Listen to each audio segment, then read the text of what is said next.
ಈ ಹೊತ್ತಿನ ರಾಜ್ ನ್ಯೂಸ್ ನಲ್ಲಿ ಮೊದಲ ಸ್ಟೋರಿ. ಈಗ ನಾನು ತೋರಿಸುವಂತ ಸ್ಟೋರಿಯನ್ನ ಆರೋಗ್ಯ ಇಲಾಖೆಯ ಅಧಿಕಾರಿಗಳು ನೋಡಲೇಬೇಕು. ಜೊತೆಗೆ ಸಚಿವರಾದಂತ ಯುಟಿ ಖಾದರ್ ಅವರು ಕೂಡ ಮಿಸ್ ಮಾಡದೆ ಈ ಸ್ಟೋರಿಯನ್ನ ನೋಡಬೇಕು. ಯಾಕೆ ಅಂತ ಹೇಳಿದ್ರೆ ಐಟಿ ಸಿಟಿ ಬೆಂಗಳೂರಿನಲ್ಲಿ ನಕಲಿ ವೈದ್ಯರ ಹಾವಳಿ ಹೆಚ್ಚಾಗಿದೆ. ಕಡಿವಾಣ ಹಾಕಬೇಕು ಅಂತಂದ್ರೆ ಆರೋಗ್ಯ ಇಲಾಖೆ ಅಲರ್ಟ್ ಆಗಬೇಕು. ಸಚಿವರಾದಂತ ಯುಟಿ ಖಾದರ್ ಅವರು ಅಲರ್ಟ್ ಆಗಬೇಕು. ಈ ಸ್ಟೋರಿಯನ್ನ ನೋಡಬೇಕು. ಬೆಂಗಳೂರಿನ ಗಲ್ಲಿ ಗಲ್ಲಿಯಲ್ಲಿ ನಕಲಿ ವೈದ್ಯರ ಹಾವಳಿ ಜಾಸ್ತಿ ಆಗೋಗಿದೆ. ಯಮದೂತ ಡಾಕ್ಟರ್ಸ್ಗಳು ಒಂದಷ್ಟು ಜನ, ಎಲ್ಲರೂ ಅಂತಲ್ಲ, ಯಮದೂತ ಡಾಕ್ಟರ್ಸ್ ಒಂದಷ್ಟು ಜನ ಇದ್ದಾರೆ IT city. Raj reality check ನಲ್ಲಿ ನಕಲಿಗಳು ರಿವೀಲ್ ಆಗಿದ್ದಾರೆ. ಆ ಡಾಕ್ಟರ್ಸ್ಗಳು ಓದಿರೋದು ಒಂದು, ಮಾಡ್ತಿರೋ ಕೆಲಸ ಇನ್ನೊಂದು. ಓದಿದ್ದಕ್ಕೂ ಮಾಡ್ತಿರೋ ಕೆಲಸಕ್ಕೂ ಸಂಬಂಧನೇ ಇಲ್ಲ. ಡಾಕ್ಟರ್ಸ್ಗಳೇ, ಆ ಡಾಕ್ಟರ್ಸ್ಗಳು ಓದಿರೋದು ಇನ್ನೊಂದು, ಟ್ರೀಟ್ಮೆಂಟ್ ಕೊಡ್ತಾ ಇರೋದು ಇನ್ನೊಂದಕ್ಕೆ. ಒಂದಕ್ಕೊಂದು ಸಂಬಂಧನೇ ಇಲ್ಲ. ಬೆಂಗಳೂರಿನ ಗಲ್ಲಿ ಗಲ್ಲಿಗಳನ್ನು ಹುಡುಕಿದ್ರೆ ನಿಮಗೆ ಒಂದು ಗಲ್ಲಿಲಿ ಏನಿಲ್ಲ ಅಂದ್ರೂ ಇಬ್ರು ಡಾಕ್ಟರ್ಸ್ಗಳು ಸಿಗ್ತಾರೆ. ಈ ತರ ನಕಲಿ ಡಾಕ್ಟರ್ಸ್ಗಳು ಈ ತರ ಸಿಗ್ತಾರೆ. Raj news ground reality check ನಲ್ಲಿ ಏನೆಲ್ಲ ಬಟಾ ಬಯಲಾಯ್ತು ಅಂತ ನಿಮ್ಮ ಮುಂದೆ ಇಡ್ತೀನಿ. ಈಗ ಇಂಥ ಡಾಕ್ಟರ್ಸ್ ಹತ್ರ ನೀವೇನಾದ್ರೂ ಅನಾರೋಗ್ಯ ಅಂತ ಹೋಗ್ಬಿಟ್ರೆ ಜೀವ ತೆಗೆದು ಬಿಡ್ತಾರೆ. ರೋಗಿಗಳ ಜೀವದ ಜೊತೆಗೆ ಈ ನಕಲಿ ವೈದ್ಯರು ಚೆಲ್ಲಾಟ ಆಡ್ತಾ ಇದ್ದಾರೆ. ಯುನಾನಿ ಆಯುರ್ವೇದ ಓದಿ ಅಲೋಪತಿಗೆ ಪ್ರಾಕ್ಟೀಸ್ ಮಾಡ್ತಿರೋದು ಇವರು. ರಾಜ್ ನ್ಯೂಸ್ ಕ್ಯಾಮೆರಾದಲ್ಲಿ ವೈದ್ಯರ ದಾಖಲೆಗಳೆಲ್ಲವೂ ಕೂಡ ಸೆರೆಯಾಗಿದೆ. ನಾಗರಬಾವಿಯ ಸ್ಫೂರ್ತಿ ಪಾಲಿಕ್ಲಿನಿಕ್, ಇದರ ಡಾಕ್ಟರ್ ಪ್ರಕಾಶ್ ಆಯುರ್ವೇದದ ನೋಂದಣಿಯಲ್ಲಿ ಅಲೋಪತಿ ಟ್ರೀಟ್ಮೆಂಟ್ ಕೊಡ್ತಾ ಇದ್ದಾರೆ. ಓದಿರೋದು, ಸರ್ಟಿಫಿಕೇಟ್ ಇರೋದು ಆಯುರ್ವೇದಕ್ಕೆ, ಟ್ರೀಟ್ಮೆಂಟ್ ಕೊಡ್ತಾ ಇರೋದು ಅಲೋಪತಿಗೆ. ಅದನ್ನೇ ಹೇಳಿದ್ದು ನಾನು. ಈ ಡಾಕ್ಟರ್ ಓದಿರೋದಕ್ಕೂ ಟ್ರೀಟ್ಮೆಂಟ್ ಕೊಡ್ತಾ ಇರೋದಕ್ಕೂ ಒಂದಕ್ಕೊಂದು ಸಂಬಂಧನೇ ಇಲ್ಲ. ಲೈಸೆನ್ಸ್ ಯಾವುದಕ್ಕಿದೆ, ರಿಜಿಸ್ಟ್ರಿ ಯಾವುದಕ್ಕಿದೆ? ಆಯುರ್ವೇದಕ್ಕಿದೆ. ಆಯುರ್ವೇದ ಟ್ರೀಟ್ಮೆಂಟ್ ಕೊಡಬೇಕು ಆ ಡಾಕ್ಟರ್. ನೋಡಿ, ಇವರೇ ಡಾಕ್ಟರ್ ಪ್ರಕಾಶ್ ಅಂತ, ಸ್ಫೂರ್ತಿ ಪಾಲಿಕ್ಲಿನಿಕ್. ಇವರು ಡಾಕ್ಟರೇನೆ, ಆಯುರ್ವೇದ ಡಾಕ್ಟರ್. ಆದರೆ ಟ್ರೀಟ್ಮೆಂಟ್ ಕೊಡ್ತಾ ಇರೋದು ಯಾವುದಕ್ಕೆ? ಅಲೋಪತಿಗೆ. ಯುನಾನಿ ಆಯುರ್ವೇದ ಅದನ್ನು ಓದ್ಬಿಟ್ಟು ಅಲೋಪತಿಯನ್ನ ಪ್ರಾಕ್ಟೀಸ್ ಮಾಡ್ತಾ ಇದ್ದಾರೆ. ರಾಜ್ ನ್ಯೂಸ್ನ ಕ್ಯಾಮೆರಾದಲ್ಲಿ ವೈದ್ಯರ ದಾಖಲೆಗಳು ಕೂಡ ಸೆರೆ ಹಿಡಿದಿದೆ. ನಾಗರಬಾವಿ ನೋಡಿ, ಸರ್ಟಿಫಿಕೇಟ್ ನೋಡಿ, ರಿಜಿಸ್ಟ್ರೇಷನ್ ಸರ್ಟಿಫಿಕೇಟ್ ಯಾವುದಕ್ಕಿದೆ? ಆಯುರ್ವೇದಕ್ಕಿದೆ.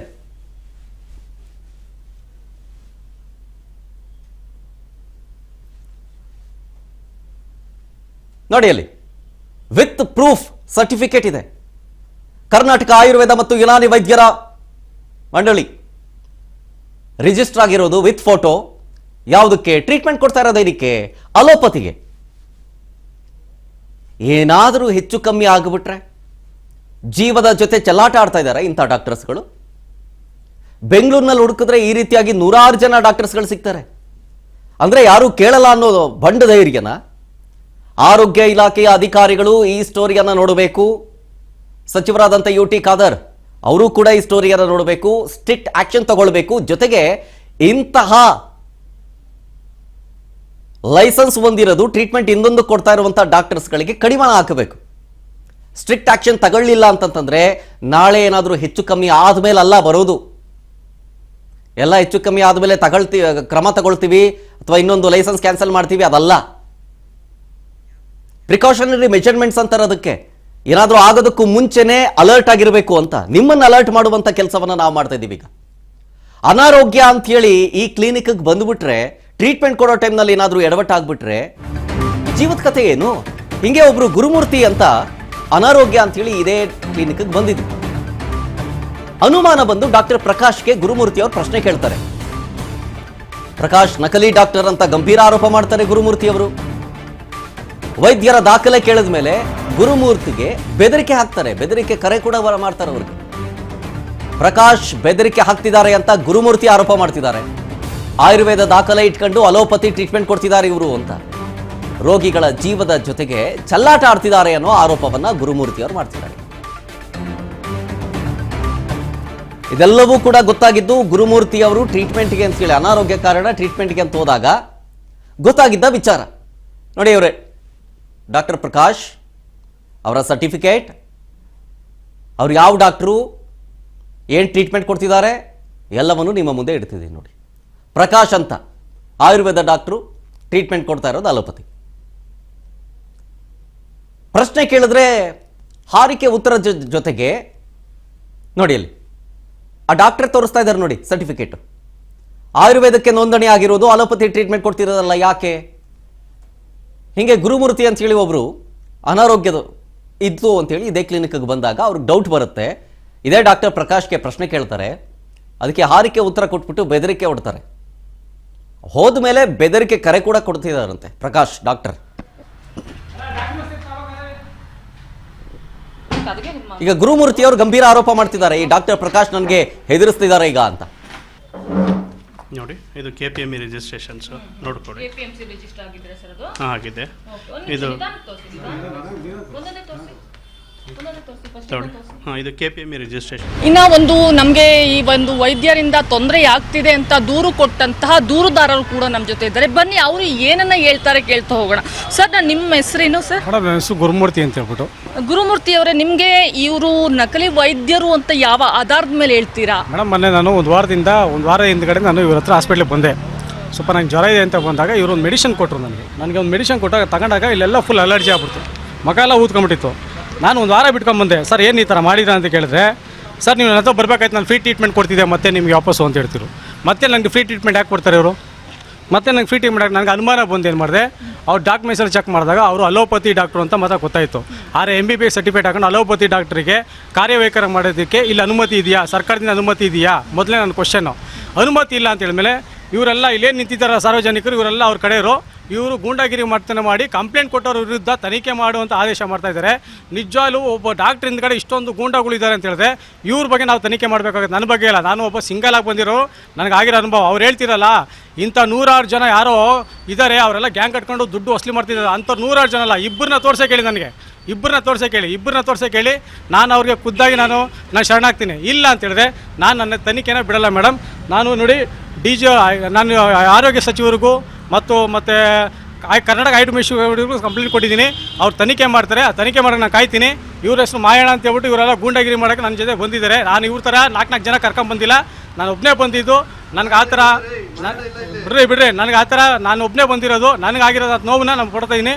ನಕಲಿ ಅಂತ ಗೊತ್ತಾದಾಗ ಖಂಡಿತ ಅವ್ರಿಗೂ ಶಿಕ್ಷೆ ಆಗಲಿ, ಅಕಸ್ಮಾತ್ ಆಗಿಲ್ವೋ ನಮಗೂ ಶಿಕ್ಷೆ ಆಗಲಿ. ನಾವು 2 ಮಾತಿಲ್ಲ ಅಷ್ಟೇ. ಹಂಗಾಗಿ ನಾನು ಇದು ಟ್ರೀಟ್ಮೆಂಟ್ಗೆ ಬಂದಂತಹ ಗುರುಮೂರ್ತಿ ಅವರು ಹೇಳಿದಂತಹ ಮಾತು. ಬಹಳ ದೊಡ್ಡ ಗಂಭೀರ ಆರೋಪವನ್ನ ಮಾಡ್ತಾ ಇದ್ದಾರೆ. ಓಕೆ, ಗುರುಮೂರ್ತಿ ಅವರು ಹೇಳಿದ ತಕ್ಷಣ ಸತ್ಯಾಸತ್ಯತೆ ಏನು ಅಂತ ಹೇಳಿ ರಿಯಾಲಿಟಿ ಚೆಕ್ ಮಾಡೋದಕ್ಕೆ ನಿಮ್ಮ ರಾಜ್ ನ್ಯೂಸ್ ಗ್ರೌಂಡ್ಗಿಳಿತು. ರಿಯಾಲಿಟಿ ಚೆಕ್ಗಿಳಿತು ರಾಜ್ ನ್ಯೂಸ್ನ ಸಿಬ್ಬಂದಿಗಳು. ಅವ್ರ ಮೇಲೂ ಕೂಡ ಹಲ್ಲೆಗೆ ಪ್ರಯತ್ನ ಪಟ್ಟರಲ್ಲ ಅವರು. ಆರೋಪದ ಬಗ್ಗೆ ಕೇಳಕ್ ಹೋದಾಗ ನಮ್ಮ ಮೇಲೇನೆ ಗೂಂಡಾಗಿರಿ ಮಾಡಿದ್ರು. ಯಾಕೆ ರೆಕಾರ್ಡ್ ಮಾಡ್ತಿದ್ದೀರಾ ಹೀಗಂತಂದ್ಬಿಟ್ಟು ಹಲ್ಲೆಗೆ ಯತ್ನಿಸಿದ್ದಾರೆ ಕಿಡಿಗೇಡಿಗಳು. ಗುರುಮೂರ್ತಿ ಮೇಲೆ ಹಲ್ಲೆಗೂ ಯತ್ನಿಸಿದ್ದಾರೆ ಡಾಕ್ಟರ್ ಪ್ರಕಾಶ್ ಕಡೆಯವರು. ಸ್ವತಃ ಗುರುಮೂರ್ತಿ ಅವರೇ ಹೇಳಿದ ಮಾತದು. ಜೀವದ ಜೊತೆಗೆ ಚಲ್ಲಾಟ ಮಾತ್ರ ಅಲ್ಲದೆ ಹಲ್ಲೆಗೂ ಯತ್ನಿಸಿದ್ದಾರೆ. ನೋಡಿ ಅಲ್ಲಿ ವಿಡಿಯೋ.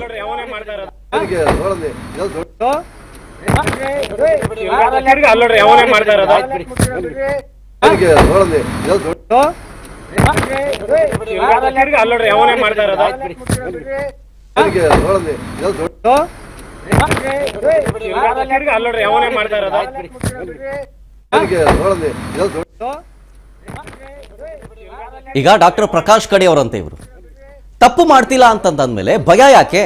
ಕ್ಯಾಮ್ರಾ ಕಂಡು ಭಯ ಯಾಕೆ? ಅದನ್ನ ಮುಚ್ಚೋದಾಗ್ಲಿ, ರೆಕಾರ್ಡ್ ಮಾಡಬೇಡಿ ಅಂತ ಹೇಳೋದಾಗ್ಲಿ, ಧಮಕಿ ಹಾಕೋದಾಗ್ಲಿ, ಬೆದರಿಕೆ ಒಡ್ಡೋದಾಗ್ಲಿ, ಹಲ್ಲೆಗೆ ಮುಂದಾಗೋದಾಗ್ಲಿ ಯಾಕೆ ಬೇಕು? ತಪ್ಪು ಮಾಡಿಲ್ಲ ಅಂತಂದ್ಮೇಲೆ ಈಗ ಅದಕ್ಕೆ ಅಪೋಸ್ ಮಾಡ್ತಿದ್ದಾರೆ ಅಂತಂದ್ಮೇಲೆ ಏನೋ ಮುಚ್ಚಿಡಕ್ಕೆ ಟ್ರೈ ಮಾಡ್ತಿದ್ದಾರೆ ಅನ್ನೋದು ಅರ್ಥ, ಜೊತೆಗೆ ತಪ್ಪು ಮಾಡ್ತಿದ್ದಾರೆ ಅನ್ನೋದೇ ಅರ್ಥ ಆಗೋದು. ಇಲ್ಲ ಆಗ್ತಿರೋದು ಅದೇನೆ. ಏನ್ ಏಕಾಏಕಿ ಬಂದುಬಿಟ್ರ? ಇಲ್ಲ, ಟ್ರೀಟ್ಮೆಂಟ್ ನಿಮ್ಮ ಒಂದು ಇದೇ ಆಸ್ಪತ್ರೆಗೆ ಗುರುಮೂರ್ತಿ ಅನ್ನುವಂಥ ವ್ಯಕ್ತಿಯೊಬ್ರು ಟ್ರೀಟ್ಮೆಂಟ್ಗೆ ಬಂದಂತ ಸಂದರ್ಭದಲ್ಲಿ ಅವ್ರಿಗೆ ಡೌಟ್ ಬಂದು ಪರಿಶೀಲನೆ ಮಾಡಿದ್ಮೇಲೆ ಈಗ ಕಂಪ್ಲೇಂಟ್ ಕೊಟ್ಟಿದ್ದಾರೆ. ದೊಡ್ಡ ಇಶ್ಯೂ ಆಗಿದೆ. ಗಂಭೀರ ಆರೋಪ ಮಾಡ್ತಿದ್ದಾರೆ ಒಬ್ರು ಡಾಕ್ಟರ್ ಮೇಲೆ. ಅವ್ರು ಹೇಳಿದ್ದಾರೆ ಅಂದಮೇಲೆ ಅದರ ಸತ್ಯಾಸತ್ಯತೆ ಏನು ಅಂತ ತಿಳ್ಕೊಳ್ಳುವಂತ ಪ್ರಯತ್ನವನ್ನ ರಾಜ್ ನ್ಯೂಸ್ ಮಾಡಿದಂತ ಸಂದರ್ಭದಲ್ಲಿ ರಾಜ್ ನ್ಯೂಸ್ ಸಿಬ್ಬಂದಿ ಮೇಲೂ ಕೂಡ ಹಲ್ಲೆಗೆ ಪ್ರಯತ್ನ ಪಟ್ಟಿರೋದು, ಕ್ಯಾಮ್ರಾವನ್ನ ರೆಕಾರ್ಡ್ ಮಾಡಬೇಡಿ ಅಂತ ಧಮಕಿ ಹಾಕಿರೋದು ನೀವೇ ವಿತ್ ಪ್ರೂಫ್ ಗಮನಿಸ್ತಾ ಇದ್ದೀರಿ. ಹಿಂಗೆಲ್ಲ ಮಾಡ್ತಾರೆ ಅಂದಮೇಲೆ ತಪ್ಪು ಮಾಡಿದ್ದಾರೆ ಅನ್ನೋದೇ ಅರ್ಥ. ತಪ್ಪು ಮಾಡಿದಾಗಲೇ ಅದರಿಂದ ತಪ್ಪಿಸ್ಕೊಳ್ಳೋದಕ್ಕೆ ಟ್ರಿಗರ್ ಆಗೋದು, ಕೋಪ ಬರೋದು. ಇಲ್ಲಾಗಿರೋದು ಅದನ್ನೇ. ಈಗ ಕೆಎಂಸಿ ಅಂಗಳ ತಲುಪಿದೆ ಈ ನಕಲಿ ಡಾಕ್ಟರ್ ಪ್ರಕಾಶ್ನ ಪುರಾಣ. ಪ್ರಕಾಶ್ನ ವೈದ್ಯಕೀಯ ದಾಖಲೆಯನ್ನ ಕೆಎಂಸಿ ಪರಿಶೀಲನೆ ಮಾಡಿದೆ. ಕರ್ನಾಟಕ ಮೆಡಿಕಲ್ ಕೌನ್ಸಿಲ್ ಆಯುರ್ವೇದ ವೈದ್ಯರೇ ಹೊರತು ಅಲೋಪತಿ ಡಾಕ್ಟರ್ ಅಲ್ಲ ಕನ್ಫರ್ಮ್ ಮಾಡ್ತಾ ಇರೋದು ಕೆಎಂಸಿ. ಎಲ್ಲ ದಾಖಲೆ ಪರಿಶೀಲನೆ ನಡೆಸಿ ಈಗ ಕೆಎಂಸಿ ಘೋಷಣೆಯನ್ನ ಮಾಡಿದೆ. ಕರ್ನಾಟಕ ಮೆಡಿಕಲ್ ಕೌನ್ಸಿಲ್ ಘೋಷಣೆ ಮಾಡ್ತಾ ಇದೆ. ಇದರ ಜೊತೆಗೆ ಹೆಚ್ಚಿನ ತನಿಖೆಗೂ ಕೂಡ ಆಗ್ರಹಿಸಲಾಗಿದೆ. ಕೆಎಂಸಿ ಅಂಗಳ ತಲುಪಿರೋದು ಈ ನಕಲಿ ಡಾಕ್ಟರ್ ಪ್ರಕಾಶ್ನ ಪುರಾಣ. ಯಾವಾಗ ಗುರುಮೂರ್ತಿ ಟ್ರೀಟ್ಮೆಂಟ್ಗೆ ಅಂತ ಬಂದಂತ ಸಂದರ್ಭದಲ್ಲಿ ಅವರು ಗಂಭೀರ ಆರೋಪ ಮಾಡಿದ್ರು. ಸತ್ಯಾಸತ್ಯತೆಯನ್ನು ತಿಳಿಯೋದಕ್ಕೆ ನಾವು ಕೂಡ ಹೊರಟಂತ ಸಂದರ್ಭದಲ್ಲಿ ನಮ್ಮ ಸಿಬ್ಬಂದಿ, ರಾಜ್ ನ್ಯೂಸ್ನ ಸಿಬ್ಬಂದಿಯ ಮೇಲೂ ಹಲ್ಲೆಗೆ ಯತ್ನ, ಜೊತೆಗೆ ರೆಕಾರ್ಡ್ ಮಾಡಬೇಕಾದ್ರೆ ಕ್ಯಾಮ್ರಾನ ಕಿತ್ಕೊಳ್ಳುವಂತ ಪ್ರಯತ್ನ, ಇದೆಲ್ಲವೂ ಕೂಡ ಆಯಿತು. ಈಗ ಈ ಒಂದು ಇಶ್ಯೂ ಕರ್ನಾಟಕ ಮೆಡಿಕಲ್ ಕೌನ್ಸಿಲ್ ಅಂಗಳಕ್ಕೆ ಹೋದಂತ ಸಂದರ್ಭದಲ್ಲಿ ಅಲ್ಲಿಂದಲೂ ಕನ್ಫರ್ಮೇಶನ್ ಸಿಗ್ತಾ ಇದೆ, ಆಯುರ್ವೇದ ವೈದ್ಯರೇ ಹೊರತು ಅಲೋಪತಿ ಡಾಕ್ಟರ್ ಅಲ್ಲ ಅಂತ. ಈಗ ಎಲ್ಲಾ ದಾಖಲೆಯನ್ನ ಪರಿಶೀಲನೆ ಮಾಡಿನೇ ಕೆಎಂಸಿ ಘೋಷಣೆ ಮಾಡಿರೋದ್ರಿಂದ ಹೆಚ್ಚಿನ ಕ್ರಮ ಜೊತೆಗೆ ತನಿಖೆಗೂ ಕೂಡ ಕೆಎಂಸಿ ಭರವಸೆ ಕೊಟ್ಟಿದೆ. ಈಗ ನೀವು ಇದರಲ್ಲಿ ನಮಗೂ ಇದು ನೋಡಿದ್ಮೇಲೆ ನಮಗೂ ಆಶ್ಚರ್ಯ ಅನಿಸುತ್ತೆ. ಕರ್ನಾಟಕ ಮೆಡಿಕಲ್ ಕೌನ್ಸಿಲ್ ಅಂತಲೇ ಸರ್ಟಿಫಿಕೇಟ್ ಇದೆ, ಆದರೆ ಡಿಗ್ರಿ ಬಂದ್ಬಿಟ್ಟು ಕ್ವಾಲಿಫಿಕೇಷನ್ ಬಂದ್ಬಿಟ್ಟು BAMS ವೈದ್ಯ ರತ್ನ ಅಂತ. College government Ayurvedic college Bengaluru, ಇವನು ಬಂದ್ಬಿಟ್ಟು ಡಾಕ್ಟರ್ ಗುರುಮೂರ್ತಿ ಅಂತ. ಆದರೆ ಇವ್ರು ಮಾಡಿರೋದು ಇದನ್ನೇ ಕ್ರಾಪ್ ಒಂಥರ ಏನೋ ಇವತ್ತಿನ ದಿವಸ ಸೋಷಲ್ ಇದು AI ಉಪಯೋಗಿಸ್ಕೊಂಡು, ಡಿಜಿಟಲ್ ಇದೆಲ್ಲ ಉಪಯೋಗಿಸ್ಕೊಂಡು ನಮ್ಮ Karnataka medical council certificate same ಟೈಪೇ ಮಾಡಿಸಿ ಕ್ವಾಲಿಫಿಕೇಷನ್ ಅವ್ನು ಹಾಕಿದ್ದಾನೆ. ದೂರದಿಂದ ನೋಡಿದ್ರೆ ಇದು KMC ಸರ್ಟಿಫಿಕೇಟೇ ಇರಬೇಕು, ಇವ್ನು ಯಾರೋ KMC ರಿಜಿಸ್ಟರ್ಡ್ ಡಾಕ್ಟರೇ ಇರಬೇಕು ಅನ್ನೋ ಹಂಗೆ ಜನಗಳಿಗೆ, ಪೇಷಂಟ್ಗಳಿಗೆ ಬಿಂಬಿಸೋ ಅಂತ ಒಂದು ಈ ಕೆಲಸ ಮಾಡಿದ್ದಾನೆ. ಇದು ಕಂಪ್ಲೀಟ್ಲಿ ಇದು ಇಲ್ಲೀಗಲ್ಲು. ನಮ್ಮ ಕಾನೂನು ಅಡಿಯಲ್ಲಿ ಇದು ಕಂಪ್ಲೀಟ್ಲಿ ಇಲ್ಲೀಗಲ್ಲು. ಒಬ್ಬ BAMS ವೈದ್ಯ ಯಾವುದೇ ಕಾರಣಕ್ಕೂ ಅವನು ನಮ್ಮ ಸರ್ಟಿಫಿಕೇಟ್ ಟೈಪು ಮಾಡ್ಸೋಂಗಿಲ್ಲ. ಅವ್ರದ್ದೇ ಆದಂಥ ಒಂದು ಆಯುರ್ವೇದಿಕ್ ಕೌನ್ಸಿಲ್ ಇದೆ, ಅಲ್ಲಿ ಸರ್ಟಿಫಿಕೇಟ್ ಬೇರೆ ಥರ ಇರುತ್ತೆ. ಇಲ್ಲಿ ಕರ್ನಾಟಕ ಮೆಡಿಕಲ್ ಕೌನ್ಸಿಲ್ ಅಂತಲೇ ಅವನು ಸರ್ಟಿಫಿಕೇಟ್ ಮಾಡಿಸಿದ್ದಾನೆ. ಇದೆಲ್ಲ ಕಂಪ್ಯೂಟರ್ ಸ್ಟುಡಿಯೋದಲ್ಲಿ ಮಾಡಿರೋವಂಥದ್ದು ಕ್ಲಿಯರ್ ಕಟ್.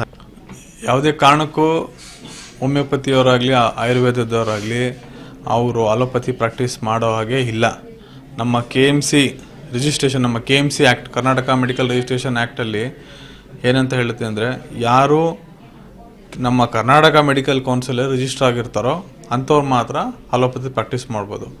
ಇಲ್ಲಿ ಯಾರು ರಿಜಿಸ್ಟರ್ ಮಾಡ್ಬೋದು ಅಂತ ಹೇಳಿದ್ರೆ, ಯಾರು MBBS ಮಾಡಿರ್ತಾರೆ ನಮ್ಮ ದೇಶದಲ್ಲಿ, ಇಲ್ಲ ನಮ್ಮ ರಾಜ್ಯದಲ್ಲಿ, ಇಲ್ಲ ಹೊರ ದೇಶದಲ್ಲಿ MBBS ಮಾಡಿ ಇಲ್ಲಿ screening test, NEET exam pass ಆಗಿ ನಮ್ಮ ರಾಜ್ಯದಲ್ಲಿ ಇಂಟರ್ನ್ಶಿಪ್ ಮಾಡಿದಂಥವ್ರು ಅಷ್ಟೇ, ನಮ್ಮಲ್ಲಿ ಯಾರು ರಿಜಿಸ್ಟರ್ ಆಗ್ತಾರೋ ಅಂಥವ್ರು ಅಷ್ಟೇ ಮಾಡೋಕ್ಕೆ, ಅಲೋಪತಿ ಪ್ರಾಕ್ಟೀಸ್ ಮಾಡೋಕ್ಕೆ ಸಾಧ್ಯ. ಇನ್ನು ಯಾವುದೇ ರೀತಿ ಆಯುರ್ವೇದ ಮಾಡಿರೋಂಥವ್ರಾಗಲಿ, ಹೋಮಿಯೋಪತಿ ಮಾಡಿರೋಂಥವ್ರಾಗಲಿ, ಯುನಾನಿ ಮಾಡಿರೋಂಥವ್ರಾಗಲಿ ಅವ್ರು ಯಾರೂ ಸಹ ಅಲೋಪತಿ. ಡೀಟೇಲ್ಸ್ ಕೊಡ್ತಾರೆ ಇದ್ರ ಬಗ್ಗೆ ಇನ್ನಷ್ಟು ನಮ್ಮ ಪ್ರತಿನಿಧಿ ವಿನುತಾ ಡೆಸ್ಕಿಂದ ನೇರ ಸಂಪರ್ಕದಲ್ಲಿ. ವಿನುತಾ, ಈ ಸತ್ಯಾಸತ್ಯತೆಯನ್ನ ತಿಳಿಯೋದಕ್ಕೆ ನೀವು ಗ್ರೌಂಡ್ಗೆ ಇಳಿದಂತಹ ಸಂದರ್ಭದಲ್ಲಿ ಏನೇನಾಯ್ತು ಎಕ್ಸ್ಪ್ಲೇನ್ ಮಾಡ್ತಾ ಹೋಗಿ. ಎಸ್ ಶರತ್, ಏನು ವೈದ್ಯೋ ನಾರಾಯಣಿ ಹರಿ ಅಂತ ಕರೀತಾರೆ. ಆದ್ರೆ ಇವತ್ತಿನ ಪರಿಸ್ಥಿತಿ ಹೇಗಿದೆ ಅಂತ ಅಂದ್ರೆ, ವೈದ್ಯನನ್ನ ಹರಿ ಅನ್ಬೇಕಾ ರಾಕ್ಷಸ ಅನ್ಬೇಕಾ ಅನ್ನುವಂತಹ ಕನ್ಫ್ಯೂಷನ್ ಇವತ್ತು ನಮ್ಮ ಸಮಾಜದ ಪ್ರತಿಯೊಬ್ಬ ವೈದ್ಯನಲ್ಲಿ, ಒಂದು ರೋಗಿಗಳಲ್ಲೂ ಕಾಡ್ತಿರುವಂತಹ ಪ್ರಶ್ನೆ. ಇದಕ್ಕೆ ನಾವು ಸಾಕ್ಷಿ ಸಮೇತ ಹೇಳ್ಬೇಕು ಅಂತ ಅಂದ್ರೆ, ಸಾಮಾನ್ಯವಾಗಿ ನಮ್ಮ ಕರ್ನಾಟಕದಲ್ಲಿ 2024-25ನೇ ಸಾಲಿನಲ್ಲಿ ನಡೆಸಿದಂತಹ ತನಿಖೆಯ ಆಧಾರದ ಮೇಲೆ 256 ಜನ ನಕಲಿ ವೈದ್ಯರ ಒಂದು ಹಾವಳಿ ಪತ್ತೆಯಾಗಿರುವಂಥದ್ದು. ಅದನ್ನು ಆಧರಿಸಿ ನಮ್ಮ ತಂಡ ರಿಯಾಲಿಟಿ ಚೆಕ್ಗೆ ಪ್ರತಿಯೊಂದು ಬೆಂಗಳೂರಿನ ರಸ್ತೆಯಲ್ಲಿ ಪ್ರತಿಯೊಂದು ಹಾಸ್ಪಿಟಲ್ನ ಬಳಿ ಸಾಗಿದ್ದಂಥದ್ದು. ಅಂತಹ ಸಂದರ್ಭದಲ್ಲಿ ನನ್ನ ಗಮನಕ್ಕೆ, ನಮ್ಮ ತಂಡದ ಗಮನಕ್ಕೆ ಬಂದದ್ದು 2 ಪ್ರಮುಖವಾಗಿ ನಕಲಿ ವೈದ್ಯರ ಒಂದು ಹಾವಳಿ ಇದೆ ಅನ್ನುವಂಥದ್ದು. ಅದರಲ್ಲಿ ಪ್ರಮುಖವಾಗಿ ಮೊದಲನೇದಾಗಿ ನಾನು ಹೇಳೋದಾದ್ರೆ, ನಾಗರಬಾವಿಯ ಪ್ರಕಾಶ್ ಅನ್ನುವಂತಹ ವೈದ್ಯನ ಬಗ್ಗೆ ಮಾತಾಡಲೇಬೇಕು. ಯಾಕಂದ್ರೆ ಆ ಒಂದು ಸಂದರ್ಭದಲ್ಲಿ ಗುರುಮೂರ್ತಿ ಅನ್ನುವಂತಹ ವ್ಯಕ್ತಿ ತನಗೆ ಏನೋ ಒಂದು ಅನಾರೋಗ್ಯ ಆಗಿದೆ ಅಂತ ಹೇಳ್ಬಿಟ್ಟು ಅಲ್ಲಿ ಹೋಗಿ ಚಿಕಿತ್ಸೆಗೆ ಮುಂದಾಗ್ತಾರೆ. ಆ ಒಂದು ಸಂದರ್ಭದಲ್ಲಿ ಕಂಪ್ಲೀಟ್ ಆಗಿ ಆ ವ್ಯಕ್ತಿಯ ದೇಹ ಅಲರ್ಜಿ ಯುಕ್ತವಾಗಿ ಆಗುತ್ತೆ. ಏನು ಒಂದು ಅವನು ಕೊಟ್ಟಂತಹ ಮೆಡಿಸನ್ ಇಂದ ಸಂಪೂರ್ಣವಾಗಿ ಆ ಗುರುಮೂರ್ತಿಯ ದೇಹ ಊದಿಕೊಳ್ಳೋದಕ್ಕೆ ಪ್ರಾರಂಭವಾಗುತ್ತೆ. ತದನಂತರದಲ್ಲಿ ಗುರುಮೂರ್ತಿ ಪುನಃ ಹೋಗಿ ಆ ಡಾಕ್ಟರ್ನ ಪ್ರಶ್ನೆಯನ್ನ ಮಾಡ್ತಾರೆ. ಆಗ ಆ ಡಾಕ್ಟರ್ ಹೇಳಿದಂಥ ಮಾತು ಏನಂದ್ರೆ, ಈಗ ನಾನು ನಿನಗೆ ಫ್ರೀ ಟ್ರೀಟ್ಮೆಂಟ್ ಅನ್ನ ಕೊಡ್ತೀನಿ, ಇದ್ರ ಬಗ್ಗೆ ಯಾರಿಗೂ ಕೂಡ ಕಂಪ್ಲೇಂಟ್ ಅನ್ನ ಮಾಡಬೇಡ ಅನ್ನುವಂತಹ ಮಾತನ್ನ ಹೇಳ್ತಾರೆ. ತದನಂತರದಲ್ಲಿ ಈ ವಿಷಯ ಗೊತ್ತಾದ ಬಳಿಕ ನಮ್ಮ ಒಂದು ತಂಡ ಅಲ್ಲಿಗೆ ಪರಿಶೀಲನೆಗೆ ಮುಂದಾಗುತ್ತೆ. ಆ ಒಂದು ಕ್ಷಣದಲ್ಲಿ ನಮ್ಮ ತಂಡ ಏನಿತ್ತು ನಮ್ಮ ಮೇಲೂ ಕೂಡ ಕೆಲವೊಂದಷ್ಟು ಆಕ್ರಮಣ ಮಾಡೋದಕ್ಕೆ ಮುಂದಾಗ್ತಾರೆ. ಜೊತೆಗೆ ಗುರುಮೂರ್ತಿ ಏನಿದ್ರು, ಗುರುಮೂರ್ತಿಗೆ ಏನು ಫೇಕ್ ಡಾಕ್ಟರ್ ಏನು ಪ್ರವೀಣ್ ಇದ್ದಾರೆ, ಅವರ ಒಂದು ಸಹಚರರು, ಅವರ ಒಂದು ಹಿಂಬಾಲರು, ಯಾರೆಲ್ಲ ಫಾಲೋವರ್ಸ್ ಇರ್ತಾರೆ, ಅವರು ಇವ್ರ ಮೇಲೆ ಮುಗಿಬಿದ್ದು ಹೋಗುವಂಥದ್ದು. ಜೊತೆಗೆ ಕ್ಯಾಮ್ರಾದಲ್ಲಿ ನಾವು ಏನೆಲ್ಲ ಸೆರೆ ಮಾಡ್ತಿದ್ದೀವಿ ಅದಕ್ಕೂ ಕೂಡ ಅಡ್ಡಿಪಡಿಸುವಂಥದ್ದು. ಜೊತೆಗೆ ಇನ್ನೊಂದು KMFE ಇಂದ ಕೂಡ ನಮಗೆ ಕಾಲ್ ಬರುತ್ತೆ. ಅಲ್ಲಿ ಆ ಸ್ಪಾಟ್ ಅಲ್ಲಿ ನಾವು ಅಲ್ಲಿನ ಒಂದು ರಾಜ್ಯಾಧ್ಯಕ್ಷ ಅನ್ನುವಂಥ ಒಂದು ಕಾಲ್ ಕೂಡ ಅಲ್ಲಿಂದ ಬರುವಂಥದ್ದು. ತದನಂತರದಲ್ಲಿ ನಿಮಗೆ ಯಾರು ಅಥಾರಿಟಿ ಕೊಟ್ಟಿದ್ದು ಅನ್ನುವಂಥ ಹೀಗೆ ನಾನಾ ಪ್ರಶ್ನೆಗಳನ್ನು ಅವರು ಕೇಳ್ತಾ ಹೋಗ್ತಾರೆ. ಜೊತೆಗೆ ನಮ್ಮ ಒಂದು ಕಾರ್ಯವನ್ನು ನಾವು ಮುಂದುವರಿಸಿದ ಬಳಿಕ ಸ್ವತಃ ಸ್ಪಾಟಿಗೆ ಅವರು ಬರುವಂಥದ್ದು. ಇನ್ನು ಒಳಗಡೆ ಅವರ ಮತ್ತೆ ನಮ್ಮ ನಡುವೆ ಕೆಲವೊಂದಷ್ಟು ವಾಗ್ವಾದಗಳು ಕೂಡ ನಡೆಯುವಂಥದ್ದು. ಅದಾದ ಬಳಿಕದಲ್ಲಿ ನಾನು ಇವೆಲ್ಲ ಡಾಕ್ಯುಮೆಂಟ್ಗಳನ್ನು ನಮ್ಮ ತಂಡ ಮುಂದುವರೆದಂತೆ KMCಯ ಒಂದು ನಮ್ಮ ಏನು ಮೆಡಿಕಲ್ ಕೌನ್ಸಿಲ್, ಕರ್ನಾಟಕ ಮೆಡಿಕಲ್ ಕೌನ್ಸಿಲ್ನ ತಲುಪುವಂತಹ ಪ್ರಯತ್ನ ಕೂಡ ಮಾಡುವಂಥದ್ದು. ಅಲ್ಲಿ ನಮಗೆ ಭೇಟಿಯಾದದ್ದು ಭರತ್, ಡಾಕ್ಟರ್ ಭರತ್ ಅವರು ಏನು ನಮ್ಮ KMC ಕರ್ನಾಟಕ ವೈದ್ಯಕೀಯ ಪರಿಷತ್ನ ಒನ್ ಆಫ್ ದ ಮೆಂಬರ್ ಆಗಿರ್ತಾರೆ. ಅವರಿಗೆ ನಾನು ಕಂಪ್ಲೀಟ್ ಆಗಿ ಡಾಕ್ಯುಮೆಂಟನ್ನು ಸಲ್ಲಿಕೆ ಮಾಡಿದ ಬಳಿಕ ಅವರು ಹೇಳಿದಂತಹ ಒಂದು ಸುದ್ದಿ ಏನಿತ್ತು ನಿಜಕ್ಕೂ ಅದು ಆಘಾತಕಾರಿ ಸುದ್ದಿ. ಅವ್ರು ಹೇಳ್ತಾರೆ, ಈ ಒಬ್ಬ ವೈದ್ಯ ಏನಿದ್ದಾನೆ ಪ್ರವೀಣ್ ಅನ್ನೋಂಥವನು, ಇವನು ಕಂಪ್ಲೀಟ್ ಆಗಿ ಪ್ರಕಾಶ್ ಇಲ್ಲಿ ಏನು ಆಲೋಪತಿಯನ್ನ ಪ್ರಾಕ್ಟೀಸ್ ಮಾಡೋದಕ್ಕೆ ಅನ್ಫಿಟ್ ಅನ್ನುವಂಥ ಸರ್ಟಿಫಿಕೇಟ್ ಅನ್ನ ಅವರು ಮುದ್ರೆಯನ್ನ ಒತ್ತಿಕೊಡುವಂಥದ್ದು. ಅಂದ್ರೆ ಇಲ್ಲಿ ಇವರು ಮಾಡಿದಂಥದ್ದು ಆಯುರ್ವೇದದ ಕೋರ್ಸು. ಇಲ್ಲಿ ನಮ್ಮ ಸುಪ್ರೀಂ ಕೋರ್ಟ್ನ ಆದೇಶ ಆಗಿರ್ಬೋದು ಅಥವಾ KMC ಆಗಿರ್ಬೋದು, ಯಾವುದ್ರಲ್ಲೂ ಕೂಡ ಕಂಪಲ್ಸರಿ ಮೆಡಿಕಲ್ MBBS ಅನ್ನ ಓದದೆ ಕೇವಲ ಯುನಾನಿ ಅಥವಾ ಆಯುರ್ವೇದಿಕ್ ಕೋರ್ಸ್ ಅನ್ನ ಮಾಡಿಕೊಂಡಂತಹ ಯಾವುದೇ ಒಬ್ಬ ವ್ಯಕ್ತಿ ಅಲೋಪತಿ ಅಂದರೆ ಇಂಗ್ಲಿಷ್ ಮೆಡಿಸನ್ ಅನ್ನ ಪ್ರಾಕ್ಟೀಸ್ ಕೂಡ ಮಾಡುವಾಗಿಲ್ಲ, ಹಾಗೆ ರೆಫರ್ ಕೂಡ ಮಾಡುವಂತಿಲ್ಲ ಅನ್ನೋದನ್ನ ಕಡಾಖಂಡಿತವಾಗಿ ಸುಪ್ರೀಂ ಕೋರ್ಟ್ ಆದೇಶವನ್ನ ಮಾಡಿರುವಂಥದ್ದು. ಇನ್ನು ನಾವು ಏನು ರಾಷ್ಟ್ರೀಯ ಮೆಡಿಕಲ್ ಕೌನ್ಸಿಲ್ NMC ಅದರ ಆಕ್ಟ್ 39 ಸೆಕ್ಷನ್ 34ರ ಪ್ರಕಾರ ನಾವು ನೋಡ್ತಾ ಹೋಗ್ತೀವಿ ಅಂತ ಅಂದ್ರೆ ಇಂಥ ಒಂದು ನಕಲಿ ವೈದ್ಯರು ಏನೆಲ್ಲ ಇದ್ದಾರೆ ಇಂಥವರ ವಿರುದ್ಧ ಕಠಿಣ ಕ್ರಮಕ್ಕೆ ನಾವು ಇಲ್ಲಿ ಆಗ್ರಹವನ್ನು ಕೂಡ ಮಾಡ್ಬೋದು. ಇಂತಹ ವೈದ್ಯರು ಪತ್ತೆ ಆಗಿದ್ದೇ ಆದ್ರೆ ಅಂಥವನಿಗೆ ಕನಿಷ್ಠ 1 ವರ್ಷದಿಂದ ಜೈಲು ಶಿಕ್ಷೆ ಹಾಗೆ 5 ಲಕ್ಷ ರೂಪಾಯಿಗಳ ದಂಡವನ್ನು ಕೂಡ ವಿಧಿಸುವಂತಹ ಅವಕಾಶ ಇಲ್ಲಿ ಕಾನೂನಿನಲ್ಲಿ ಇರುವಂಥದ್ದು. ಇನ್ನು ಮುಂದುವರಿದಂತೆ ಏನು ನಮ್ಮ ಮೆಡಿಕಲ್ ವೈದ್ಯಕೀಯ ಮಂಡಳಿ ರಿಜಿಸ್ಟ್ರೇಷನ್ಗೆ ಸಂಬಂಧಪಟ್ಟಂತೆ KMFE ಏನಿದೆ ಅದಕ್ಕೆ ಸಂಬಂಧಪಟ್ಟಂತೆ ನಾವು ನೋಡೋದಾದ್ರೆ ಯಾರೆಲ್ಲ ನಕಲಿ ವೈದ್ಯರ ಒಂದು ಮೆಡಿಕಲ್ ಕ್ಲಿನಿಕ್ಗಳು ಇಲ್ಲಿ ಪತ್ತೆ ಆಗುತ್ತೆ ಅಂಥವರನ್ನ ಸಂಪೂರ್ಣವಾಗಿ ಬೀಗ ಹಾಕಿಸುವಂಥ ಪ್ರಯತ್ನ ಮಾಡ್ಬೋದು. ಜೊತೆಗೆ ಒಬ್ಬ ವ್ಯಕ್ತಿಯ ಜೀವದ ಜೊತೆ ಚೆಲ್ಲಾಟ ಆಡ್ತಾ ಇದ್ದಾರೆ ಎನ್ನುವಂತಹ ಒಂದು ಕಾನೂನಿನ ಅಡಿಯಲ್ಲಿ ಅವನಿಗೆ ಕಠಿಣ ಕ್ರಮಕ್ಕೆ ಕೂಡ ಮುಂದಾಗುವಂಥದ್ದು, ಕಠಿಣ ಶಿಕ್ಷೆಯೂ ಕೂಡ ಅಲ್ಲಿ ಅವಕಾಶವನ್ನ ಕಲ್ಪಿಸಿರುವಂಥದ್ದು. ಇನ್ನು ತದನಂತರದಲ್ಲಿ ನಾವು ನೋಡ್ತಾ ಹೋಗೋದಾದ್ರೆ ಯಾರೆಲ್ಲ ಒಂದು ನಕಲಿ ಸರ್ಟಿಫಿಕೇಟ್ ಅನ್ನ ಇಟ್ಕೊಂಡು ಈ ರೀತಿ ಕಾನೂನು ಬಾಹಿರವಾಗಿ ಚಿಕಿತ್ಸೆಯನ್ನ ನೀಡ್ತಾ ಇರ್ತಾರೆ ಅಂತಹ ವೈದ್ಯರ ಸಂಪೂರ್ಣವಾಗಿ ಕ್ಲಿನಿಕ್ಗಳನ್ನ ಬೀಗ ಹಾಕುವಂತ ಕೆಲಸ ಕೂಡ ಇದೀಗ ನಮ್ಮ ಕಾಯ್ದೆ ಪ್ರಕಾರದಲ್ಲಿ ಮಾಡುವುದಕ್ಕೆ ಚಾನ್ಸಸ್ ಇರುವಂತದ್ದು. ಇನ್ನು ಒಟ್ಟಾರೆಯಾಗಿ ಏನಿದೆ ಅಂತಂದ್ರೆ ಇಂಥ ನಕಲಿ ವೈದ್ಯರ ಹಾವಳಿ ದಿನದಿಂದ ದಿನಕ್ಕೆ ಅಧಿಕವಾಗ್ತಾನೆ ಇದೆ. ಇದಕ್ಕೆ ಸಂಬಂಧಪಟ್ಟಂತೆ ನಮ್ಮ ತಂಡ UT ಖಾದರ್ ಅವರನ್ನು ಕೂಡ ಭೇಟಿ ಮಾಡಿದಿದೆ. UT ಖಾದರ್ ಅವರು ಕೂಡ ಇದಕ್ಕೆ ಒಂದು ಸಕಾರಾತ್ಮಕ ಪ್ರತಿಕ್ರಿಯೆ ಕೂಡ ನೀಡಿರುವಂತದ್ದು. ಸೊ ಒಟ್ಟಾರೆಯಾಗಿ ಇಂತಹ ನಕಲಿ ವೈದ್ಯರ ಒಂದು ಹಾವಳಿಗೆ ಸಂಪೂರ್ಣವಾಗಿ ಬ್ರೇಕ್ ಹಾಕುವಂತಹ ಕೆಲಸ ನಮ್ಮ ವಾಹಿನಿಯಿಂದ ಆಗ್ಲೇಬೇಕು ಅನ್ನುವಂತ ಸದುದ್ದೇಶದಿಂದ ಈ ಒಂದು ಪ್ರಕ್ರಿಯೆಗೆ ಮುಂದಾಗಿದ್ವಿ ಅಂತಾನೆ ಹೇಳ್ತಾ ಹೋಗ್ಬೋದು. Sharath, fine, thank you Vinotha ಡೀಟೇಲ್ಸ್ಗಾಗಿ. ಬಟ್ ಓವರ್ ಆಲ್ ಆಗಿ ನಾನು ಹೇಳ್ತಾ ಇದ್ನಲ್ಲ, ಇಂತಹ ನಕಲಿ ಡಾಕ್ಟರ್ಸ್ಗಳು ಬೆಂಗಳೂರಿನಲ್ಲಿ ಹುಡುಕಿದ್ರೆ ಗಲ್ಲಿಗಳಲ್ಲೂ ಕೂಡ ಸಿಗ್ತಾರೆ. ಹಾಗಾಗಿ ಆರೋಗ್ಯ ಇಲಾಖೆಯ ಅಧಿಕಾರಿಗಳು ಜೊತೆಗೆ ಆರೋಗ್ಯ ಸಚಿವರು ಈ ಕಡೆ ಗಮನ ಹರಿಸಬೇಕು. ಜೊತೆಗೆ ನಾನೊಂದು ಹೇಳೋದು ಅಂತಂದ್ರೆ ಒಂದು ಸ್ಪೆಷಲ್ ತಂಡ ರಚನೆ ಮಾಡಬೇಕು ಇದಕ್ಕೆ. ಯಾಕೆಂದ್ರೆ ಈ ಹಿಂದೆ ಹಲವು ಪ್ರಕರಣಗಳು ನಡೀತದವೆ, ಇದೇ ರೀತಿಯ ಒಂದು ಫೇಕ್ ಡಾಕ್ಟರ್ಸ್ಗಳ ಹಾವಳಿ ಸಿಕ್ಕಾಪಟ್ಟೆ ಜಾಸ್ತಿ ಆಗಿದೆ ಅನ್ನೋದು. ಹಾಗಾಗಿ ಒಂದು ಸ್ಪೆಷಲ್ ತಂಡವನ್ನ ಆಕ್ಟಿವ್ ಮಾಡಬೇಕು. ಇವಾಗ್ಲೂ ಇದೆ, ಅದಕ್ಕೆ ಅಂತ ಒಂದು ಸ್ಪೆಷಲ್ ತಂಡವೂ ಕೂಡ ಇದೆ. ಆದರೆ ಅದನ್ನು ಆಕ್ಟಿವ್ ಮಾಡಬೇಕು, ಅದಕ್ಕೂ ಅವ್ರಿಗೊಂದು ಟಾರ್ಗೆಟ್ ಕೊಡಬೇಕು. ಇಷ್ಟು ದಿನದಲ್ಲಿ ಎಲ್ಲ ಏರಿಯಾಗಳನ್ನ ಕವರ್ ಮಾಡಬೇಕು. ಜೊತೆಗೆ ಎಲ್ಲೆಲ್ಲಿ ನಕಲಿ ಡಾಕ್ಟರ್ಸ್ಗಳಿದ್ದಾರೆ, ವಿತೌಟ್ ಲೈಸೆನ್ಸ್ ಯಾರ್ಯಾರು ಈ ಒಂದು ರೀತಿಯಾಗಿ ಮೆಡಿಕಲ್ ಮಾಫಿಯಾ ರೀತಿಯಾಗಿ ನಡೆಸ್ತಾ ಇದ್ದಾರೆ, ಅವರು ಎಲ್ರಿಗೂ ಕೂಡ ಒಂದು ಕಡಿವಾಣ ಹಾಕುವಂಥ ಕೆಲಸವನ್ನ ಆರೋಗ್ಯ ಸಚಿವರು ಮತ್ತೆ ಆರೋಗ್ಯ ಇಲಾಖೆಯ ಅಧಿಕಾರಿಗಳು ಕೂಡ ಮಾಡಬೇಕಾಗತ್ತೆ. ಹಾಗಾಗಿ ಅವರಿಗೆ ಈ ಒಂದು ವಿಷಯವನ್ನ ಮುಟ್ಟಿಸುವಂಥ ಕೆಲಸವನ್ನ ಅಥವಾ ಒಂದು ಕೆಲಸವನ್ನ ರಾಜ್ ನ್ಯೂಸ್ ಮಾಡ್ತಾ ಇದೆ ಅಂತ ಹೇಳ್ಬೋದು. ಜೊತೆಗೆ ಈ ಪ್ರಕರಣಕ್ಕೆ ಬರೋಣ ಇವಾಗ. ಪ್ರಮುಖವಾಗಿ ವಿಚಾರ ಗೊತ್ತಾಗಿದ್ದು ಗುರುಮೂರ್ತಿ ಅಂತ. ಗುರುಮೂರ್ತಿ ಅವರಿಗೆ ಸ್ವಲ್ಪ ಆರೋಗ್ಯದ ಸಮಸ್ಯೆ ಇರುತ್ತೆ, ಹಾಗಾಗಿ ಟ್ರೀಟ್ಮೆಂಟ್ಗೆ ಅಂತ ಬಂದಂಥ ಸಂದರ್ಭದಲ್ಲಿ ಇದೇ ಡಾಕ್ಟರ್ ಪ್ರಕಾಶ್ ಹತ್ರ ಹೋಗ್ತಾರೆ. ಇದೇ ಕ್ಲಿನಿಕ್ಗೆ, ಟಿವಿ ಸ್ಕ್ರೀನ್ ಗಮನಿಸ್ತಾ ಇದೆಯಲ್ಲ, ಸ್ಫೂರ್ತಿ ಕ್ಲಿನಿಕ್ ಅಂತ, ಇದೇ ಕ್ಲಿನಿಕ್ಗೆ ಬರ್ತಾರೆ. ಬಂದಂಥ ಸಂದರ್ಭದಲ್ಲಿ ಟ್ರೀಟ್ಮೆಂಟ್ ಪಡ್ಕೊಂಡು ಹೋಗ್ತಾರೆ. ಆ ಸಂದರ್ಭದಲ್ಲಿ ಹೋದ ನಂತರ, ಮನೆಗೆ ಹೋದ ನಂತರ ಮುಖ ಎಲ್ಲ ಊದುತ್ತೆ, ಬಾಡಿ ಊದುತ್ತೆ. ಸೊ ಹಾಗಾಗಿ ಮತ್ತೆ ಇದೇ ಡಾಕ್ಟರ್ ಪ್ರಕಾಶ್ ಹತ್ರ ಗುರುಮೂರ್ತಿಯವರು ಬರ್ತಾರೆ, ಹಿಂಗಾಗಿದೆ ಸೈಡ್ ಎಫೆಕ್ಟ್ಸು ಅಂತ. ಆವಾಗ ಏನು ತೊಂದರೆ ಇಲ್ಲ, ನಾನು ಟ್ರೀಟ್ಮೆಂಟ್ ಕೊಡ್ತೀನಿ, ಅದಕ್ಕೆಲ್ಲ ಫೀಸ್ ಏನಿಲ್ಲ, ಫ್ರೀ ಟ್ರೀಟ್ಮೆಂಟ್ ಕೊಡ್ತೀನಿ ಅಂತ. ಅಲ್ಲಿ ಗುರುಮೂರ್ತಿಯವರಿಗೆ ಒಂದು ಅನುಮಾನ ಶುರುವಾಗುತ್ತೆ. ಹಾಗಾಗಿ ಅವರು ಆರೋಪ ಮಾಡೋದಕ್ಕೆ ಶುರು ಮಾಡ್ತಾರೆ, ಇಲ್ಲ ನೀವು ಅಲೋಪತಿ ಟ್ರೀಟ್ಮೆಂಟೇ ಕೊಡೋಂಗಿಲ್ಲ, ಮೋಸ್ಟ್ ಪ್ರಾಬಬ್ಲಿ ನೀವು ನಕಲಿ ಡಾಕ್ಟರ್ ಇರಬೇಕು ಅಂತ ಹೇಳಿದಾಗ ಅವರು ಸರ್ಟಿಫಿಕೇಟ್ ತೋರಿಸ್ತಾರೆ. ಸರ್ಟಿಫಿಕೇಟ್ ತೋರಿಸಿದಂಥ ಸಂದರ್ಭದಲ್ಲೂ ಕೂಡ ಅವ್ರಿಗೆ ಅನುಮಾನ ಬರುತ್ತೆ. ಹಾಗಾಗಿ ಕಂಪ್ಲೇಂಟ್ ಕೂಡ ಕೊಡ್ತಾರೆ.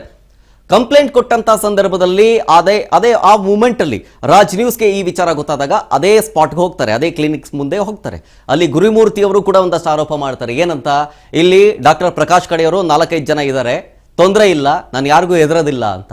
ಅಂದ್ರೆ ನನ್ನ ಮೇಲೆ ಹಲ್ಲೆ ಮಾಡೋದಕ್ಕೆ ಮುಂದಾಗ್ತಿದ್ದಾರೆ ಅನ್ನುವಂಥ ಗಂಭೀರ ಆರೋಪದ ಜೊತೆಗೆ ಹಿ ಇಸ್ ಫೇಕ್, ಆತ ಫೇಕ್ ಡಾಕ್ಟರ್, ಟ್ರೀಟ್ಮೆಂಟ್ ಕೊಡ್ತಾ ಇದ್ದಾನೆ, ಜೊತೆಗೆ ನನಗೂ ಇದರಲ್ಲಿ ಎಫೆಕ್ಟ್ ಹೊಡೆದಿದೆ, ಜೀವದ ಜೊತೆ ಚೆಲ್ಲಾಟ ಆಡ್ತಾ ಇದ್ದಾರೆ ಇವರು ಅನ್ನುವಂಥ ಗಂಭೀರ ಆರೋಪವನ್ನ ಮಾಡ್ತಾರೆ. ಗುರುಮೂರ್ತಿ ಅವರ ಹೇಳಿದ್ದು ನಿಜಾನ ಅಥವಾ ಸುಳ್ಳ ಅಂತೇಳಿ ಗ್ರೌಂಡ್ ರಿಯಾಲಿಟಿ ಚೆಕ್ ಮಾಡೋದಕ್ಕೆ ರಾಜ್ ನ್ಯೂಸ್ ಹೋಗುತ್ತೆ. ಅವಾಗ ಈ ಒಂದು ವಿಚಾರ ಎಲ್ಲ ಆಗಿತ್ತು. ಆರೋಗ್ಯ ಸಚಿವರ ಅಂಗಳ ತಲುಪಿದೆ ಈಗ ಪ್ರಕಾಶ್ ಪುರಾಣ. ರಾಜ್ ನ್ಯೂಸ್ ವರದಿಯ ಬೆನ್ನಲ್ಲೇ ಯುಟಿ ಖಾದರ್ ಅವರು ಅಲರ್ಟ್ ಆಗಿದ್ದಾರೆ. ಕ್ರಮ ತೆಗೆದುಕೊಳ್ಳುವ ಭರವಸೆಯನ್ನ ಯುಟಿ ಖಾದರ್ ಅವರು ಕೊಡ್ತಾ ಇದ್ದಾರೆ. ನಕಲಿ ವೈದ್ಯರು ಯಾರೇ ಇದ್ರೂ ತಕ್ಷಣಕ್ಕೆ ನಾವು ಕ್ರಮವನ್ನ ತೆಗೆದುಕೊಳ್ತೇವೆ ಅಂತ ಹೇಳಿದ್ದಾರೆ. ಇದು ರಾಜ್ ನ್ಯೂಸ್ ನ ಬಿಗ್ ಇಂಪ್ಯಾಕ್ಟ್. ಈಗ ರಾಜ್ಯದಲ್ಲಿ ನಕಲಿ ವೈದ್ಯರುಗಳು ಇವತ್ತು ಬೇರೆ ಬೇರೆ ಕಡೆ ಇದೆ ಎಂಬ ಮಾಹಿತಿ ಬಂದಿದೆ. ಎಲ್ಲೆಲ್ಲ ಮಾಹಿತಿ ಬಂದಾಗ ಅಲ್ಲಿ ನಾವು ಸ್ಪಷ್ಟವಾದ ಕ್ರಮ ನಾವು ತಗೊಳ್ತೇವೆ. ಈಗ ನಿಮ್ಮ ರಾಜ್ ನ್ಯೂಸನ್ನು ಅಂತ ಅಭಿನಂದಿಸ್ತೇನೆ. ತಾವೊಂದು ಕಾರ್ಯಾಚರಣೆ ಮಾಡಿಕೊಂಡು ಎಲ್ಲಿದೆ ಅಂತೇಳಿ ತಾವು ಇವತ್ತು ನೋಡಿ ಹೇಳಿದ್ದೀರಿ, ಏನು ಹೇಳಿದ್ದೀರಿ ಅದನ್ನು ಭಾಳ ಗಂಭೀರವಾಗಿ ನಾವು ಇಲಾಖೆ ತಗೊಳ್ತದೆ. ಯಾರು ಇಬ್ಬರು ವೈದ್ಯರು ಏನಿದೆಯಾ ಅದನ್ನು ಹುಡುಕಿಕೊಂಡು ಅವರನ್ನು ಕ್ರಮ ತೆಕ್ಕೊಂಡು ಮತ್ತೆ ಅವರಿಗೆ ಅಲ್ಲೇ ಸರ್ಟಿಫಿಕೇಟ್ ಕೊಟ್ಟಿದ್ದಾರೆ, ಯಾರು ಸರ್ಟಿಫಿಕೇಟ್ ಕೊಟ್ಟಿದ್ದಾರೆ, ಹೇಗೆ ಬಂತು ಡಿಟೇಲ್ ಆಗಿ ನೋಡಿ ಅವರೆಲ್ಲ ಪೊಲೀಸ್ ಇಲಾಖೆಯ ಸಹಕಾರ ಪಡೆದುಕೊಂಡು ನಮ್ಮೆಲ್ಲ ರೀತಿಯ ನಾವು ತಗೊಳ್ತೇವೆ. ಅಂಥದಕ್ಕೆ ನಾವು ಅವಕಾಶ ಕೊಡೋದಿಲ್ಲ. ಮತ್ತು ಯಾರಾದರೂ ಅವರ ಊರಲ್ಲಿ ಏನಾದರೂ ಒಬ್ಬ ನಕಲಿ ವೈದ್ಯ ಇದ್ದಂತೆ ನಮಗೆ ಮಾಹಿತಿ ಕೊಟ್ಟರೆ ನಾವು ಅವ್ರ ಬಹುಮಾನ ಕೊಟ್ಟು ನಾವು ಕೊಡ್ತೇವೆ. ಇದೀಗ ನಮಗೆ ಒಂದು ಅಧಿಕೃತವಾಗಿ ಮಾಹಿತಿ ಬಂದರೆ ನಾವು ಕ್ರಮ ತೆಕ್ಕೊಳ್ತೇವೆ. ಕ್ರಮ ತೆಕ್ಕೊಂಡು ನಾವು ಅದು ಬಂದು ಅಲ್ಲಿ ಎಲ್ಲಿ ಪರಿಸ್ಥಿತಿ ಅಂತ ನೋಡ್ತೇವೆ. ಏನು ಕೂಡ ಅಧಿಕೃತವಾದ ಪರ್ಮಿಷನ್ ಇಲ್ಲದೆ ಯಾರಿಗೂ ಕೂಡ ವೈದ್ಯಕೀಯ ಪದ್ಧತಿ ಅದು ಆಯುಷ್ ಇರಲಿ ಅಲೋಪತಿಲಿ ಕೊಡಲಿಕ್ಕೆ ಅವಕಾಶ ಇಲ್ಲ. ಸೊ ಕೆಲವೊಂದು ನಿಮ್ಗೆ ಹೇಳಿದಾಗೆ ಎಲ್ಲಕ್ಕೂ ಹೋಗಿ ನೋಡೋದಿಲ್ಲ. ಸೊ ನೀವೆಲ್ಲ ಕಾಳಜಿ ವಹಿಸೋ ಕಾರಣ ನಿಮಗೆ ಗೊತ್ತಾಗ್ತದೆ. ನೀವು ನಮ್ಮ ಗಮನಕ್ಕೆ ತನ್ನಿ, ನಾವು ಅದನ್ನು ಕ್ರಮ ತೆಕ್ಕೊಳ್ತೇವೆ. ಬಹುಶಃ ನೀವೇನು ತಾವು ಹೇಳಿದ್ದೀರಿ, ದಯವಿಟ್ಟು ಕೊಡಿ. ನಾನು ಅದನ್ನು ಇನ್ನು ಇದ್ರ ಬಗ್ಗೆ ಮಾತನಾಡೋದಕ್ಕೆ KMC ಸದಸ್ಯರಾದಂತಹ ಭರತ್ ಅವರು ನಮ್ಮ ಜೊತೆಗೆ ಜಾಯ್ನ್ ಆಗಿದ್ದಾರೆ. ಸರ್ ನಮಸ್ತೆ.